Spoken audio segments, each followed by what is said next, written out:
You join me on the Northumberland coast. It's hardly been a hotbed of top-class racehorses in its distant past. However, that might all be about to change because a 7,000 guineas purchase has a chance at a £500,000 race at the back end of this month. That's extraordinary in itself, but add in the fact that Adam Nicol, a successful jump jockey turned rookie trainer, is part of the story, as are the 6 local lads who all threw a grand in for the purchase price, and you have the Wise Eagle story.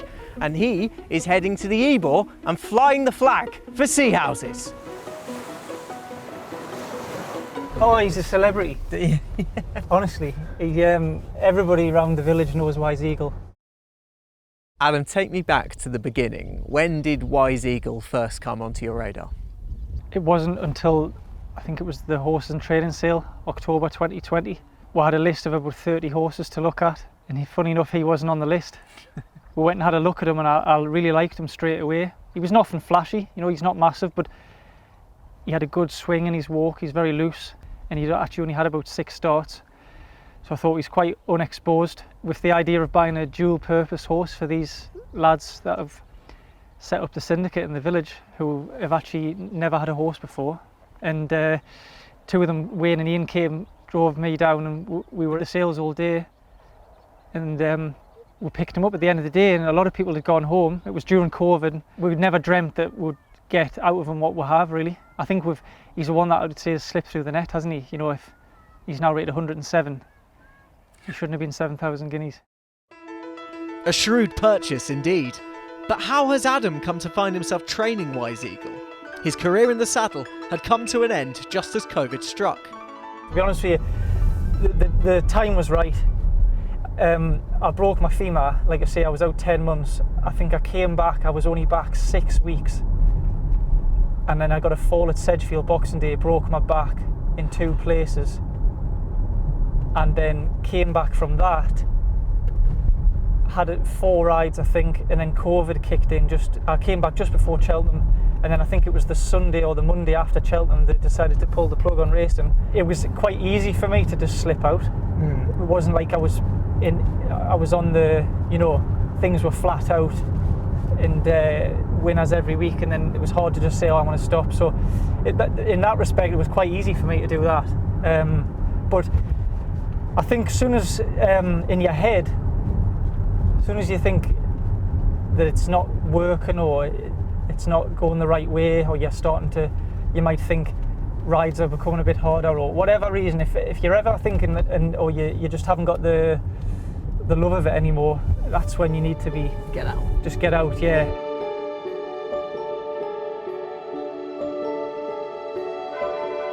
I've been lucky enough to visit plenty of yards in my time going up and down the country. I've never seen anything like this. This is a completely new experience. Just give us the idea of what the benefits are to training a horse on the beach. Well, as you can see there, he's just finished his exercise, so we've brought him in the sea, cool his legs down. That's all. We do that on a daily basis. You know, after they've cantered, we'll go in the sea. But in the winter, when it's frosty, we can always come on here for a canter, and we never really miss a day, really. So it's a public beach, so we can use it 7 days a week, and it just keeps them fresh. So it's every day it's different. You might get chased by a dog, or hopefully not too often, but you know, there's all sorts of happening, and the horses seem to enjoy it. And some horses wouldn't like the waves, but this lad doesn't bother him really, so he's really good to do that way. And like today, he's on his own there, but some days there'll be 4 or 5 of us riding out, and he's grand whatever, really. I think it's very, very good to get horses on different surfaces, not just on the same surface every day, because you've got variety in the training, you know, firmer surfaces and quicker softer, slower surfaces, so it just keeps that, you know, you're working the heart rate, aren't you? For a horse that came from Newmarket in a completely different environment, where horses can, the hustle and bustle of a big training centre, you can easily get overlooked as well. He just seems like he's in his element as it stands. Well, that's it. I think he gets bored very quick. I think a lot of horses do. It's you know, nowadays with the facilities everyone has, it is quite easy to get horses fit with the feed being so good and great facilities. But it's about keeping horses happy. You know, if you were getting up every morning, didn't want to go to work, you wouldn't be enjoying it, would you? And I think you've got to have the horses happy and walking on and wanting to do their job. I think this lad's maybe just been doing the same couple of gallops every day, and he's not enjoyed it. Talk to me about those early days and when he first got to the yard. How quickly did he adjust to this much quieter scenario? He was in a stable in more of the smaller barn there, and there was a window out the back, and every day after riding out he'd just stand looking out the window with his ears pricked. He just sort of come in and he always seemed happy, had his ears pricked, he was eating well, and he just seemed to enjoy life, and it was much quieter. Like I say, it was only 4 horses, me and my partner Jenny doing them, and very quiet environment. He was going on the beach, something he'd never done before. Whatever it is here, the beach and the quieter environment and the turnout, and I think it's a combination of a few things clicking together. And Wise Eagle's timed this beautifully, Billy Garrity. Wise Eagle comes through to land the spoils. Oh, this will be a big win here for Wise Eagle. When he'd won the first was great, and definitely when he'd won the second flat race, I said to the lads, look, that's probably job done there. We've managed to get 2 wins out of him. You know, we didn't pay much for him. Never dreamt we'd get these wins so soon. Then he won again, and then he won again, and in the end I stopped saying anything to him because he kept winning. I think he's won 11 for us now, but he just kept improving. My girl Maggie all out to hold Wise Eagle as they race up towards the line. Oh, tight. And Wise Eagle is just on top, and Wise Eagle wins again. And in the red colours, Wise Eagle, Danny Tudhope moving well. He's looking round for the dangers. Wise Eagle is romping away with the Portobello Cup. Wise Eagle in front and drawing clear. Wise Eagle and Danny Tudhope going to score for the second time this week. But Wise Eagle is starting to clear away for Danny Tudhope. I never expected him to achieve what he's achieved since we got him. It's Wise Eagle who has the lead. Medier is finishing on the far side. It's Wise Eagle leading by half a length. Medier on the far side. Wise Eagle wins it. I've actually said, geez, if it wasn't for Wise Eagle, would have been packed in by now. So, you know, when you have times where you might be thinking, geez, where's the next winner coming from? So the fact that we got him at 3 and he's now 7, and we're on about, you know, a bit of luck, he gets there sound, and we're going to run him in the Ebor. So that doesn't come round too often for many trainers, never mind someone so small. For a village, I think there's quite a few lads, you know, follow race, and they used to have down at the schooner, one of the pubs and the working man's club, they have like a race club. So there's a few lads in the village like it, and obviously the lads that own it are regular in the working man's club. Sure. So you can imagine how word spreads. Yeah. And when he's been winning these races, and the lads have been winning money, he's got quite popular. I don't think there'll be many owners in the country have had the luck that these lads have had. Obviously the village is only a mile long, and it's quite, you know, a lot of people know each other in the village, and my dad would know them, and from drinking, like when the lads have all drank in the pub, you know, when I was younger, living back in the village, I just sort of grew up around them. They obviously all knew that I race rode as a jockey, and then when I come back and set up, you know, they were good enough to give it a go. I asked them, should we go and get a horse? And a lot of people would have a bit of a flutter on him every time he runs, just, you know, I don't know whether it's small or big bets, but they all follow him with great interest. Better not to know, I guess. Yeah, because maybe he's not too popular when he gets beat. And on that note, the members of the Seahouses Syndicate are at the local social club. We checked in to see how they're feeling ahead of their big day on the Knavesmire. It's a dream come true to get a winner, but it's a dream come true to be running against all the big boys. It's potluck in racing. You can buy a horse for £1 million and you can get nothing back, nothing. Stuff that dreams are made of. It's fairy tale stuff. Just on a whim, sitting having a few pints, and Adam moved up to the area. Should we buy a horse and help Adam out, kind of thing? We just went through COVID. COVID was kind of coming to an end, and we thought, well, it'll get with days out and that, you know, and we hadn't seen each other for like a few months, and and then all this has happened in the last 4 years. We thought we were going to go hurdling and maybe try him on Friday night in Newcastle and have a beer, and then he's just progressed and progressed really, and he's taken us to some of the best tracks in the country. So I don't expect anything good really. It's just lads, we're going out for good days out. I mean, there's thousands that never get a win, let alone, what is it now, 12? It's not about the money, it's just the actual buzz for the lads, you know, like to get on the train on the Saturday morning, travel down, just the banter and that, and then when you get there and the place is buzzing. There's just a massive buzz in the heart, and you go numb. Don't think any of us has been to the Ebor. Great that he can be there.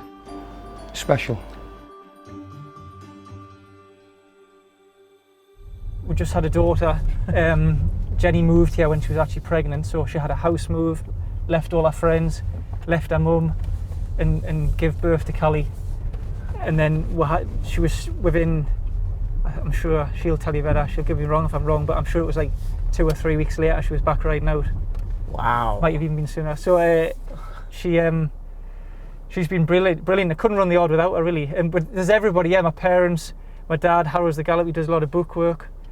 And then my mother, we'll have Callie, we'll have so many people look after Callie, and you'd be frightened at how many people you need to run the ship. It's honestly, there could be 20 people involved from everything, from the farmers' help when we empty the muck trailers and get the hay delivered and stuff like that. So it's frightening, really, how much for just so you'd think, you know, oh geez, you're only riding out 10 or 12 horses some days, but for that to work, you need a lot of people. Some would balk at the idea of working professionally in close proximity with your partner, but with Adam and Jenny, things just seem to work, for all that every day isn't paradise either. Don't get me wrong, you know, it's difficult, and you're living each other's pockets all the time, and you know, everything's done together, and it's I would never sit here and say, oh yeah, it's easy, it's great, because there is days when you drive each other insane, but you know, you work, it's hard work, it's long hours, and for the first couple of years it was 7 days a week, 365 days a year. You know, there was no getting away from it because it was just me and Adam, and a couple of people would come in and help. We're really lucky now that we've got a small team, and they're absolutely brilliant, and everyone gets on well, and we've also got a couple of friends that'll come and help us on the yards if we need it, and that just takes the pressure off a little bit. And you know, so we do get a day off, which is, you know, quite nice. And you know, if we're going somewhere as a family as well, it's important for that. So it's not easy, but we make it work as best we can. Jenny lived in Newmarket for so long and moved home back towards where she was brought up with her mum, living there at Hackforth, and Phil's Gallop's literally just half a mile up the road from her mum's house, and she came and knocked on the door one day and asked Phil for a job. She started working there and couldn't leave us alone, really, so she chased us around, and then we ended up getting together. I'm sure we're only getting one side of that story there. We can confirm that later. The Wise Eagle, a horse you have a lot to do with. We saw you on his back on the beach, saw you attending to him. Just try and put into words how significant it is to have a horse of that calibre at this stage of yours and Adam's careers. We couldn't have written it the way it's happened. You know, we weren't expecting what he's done.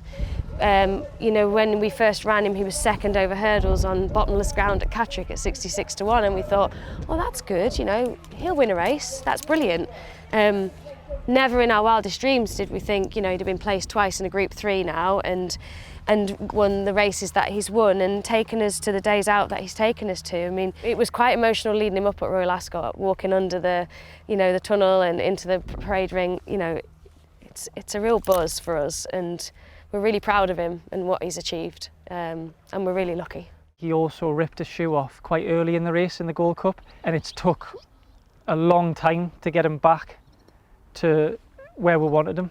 A 7,000 guinea purchase now running in a £500,000 race. First prize 300 grand. Prize money right down to lower places as well. A real pinch yourself moment. It would mean so much for the team were he to do himself justice in the race. Definitely, it's absolutely massive, isn't it? We're going there, you know, he's not favourite or anything, so I feel like there's no pressure in that regards to thinking we're favourite, second or third favourite. So the lads will have a fantastic day out. York do a fantastic job. It's a great day out, but the fact that we're going there off the back of a good run in a Group 3, and we're very happy with the condition he's in and how his training's been going. It's just, you know, we can go there and really enjoy ourselves, and if he runs a good race, it would just be great for everyone. You never know, if he went and won it on one, I don't know what would happen. I'm not sure would some of the owners would be rushing home. They might have a night out in York and a few drinks. I'd say you get the invite.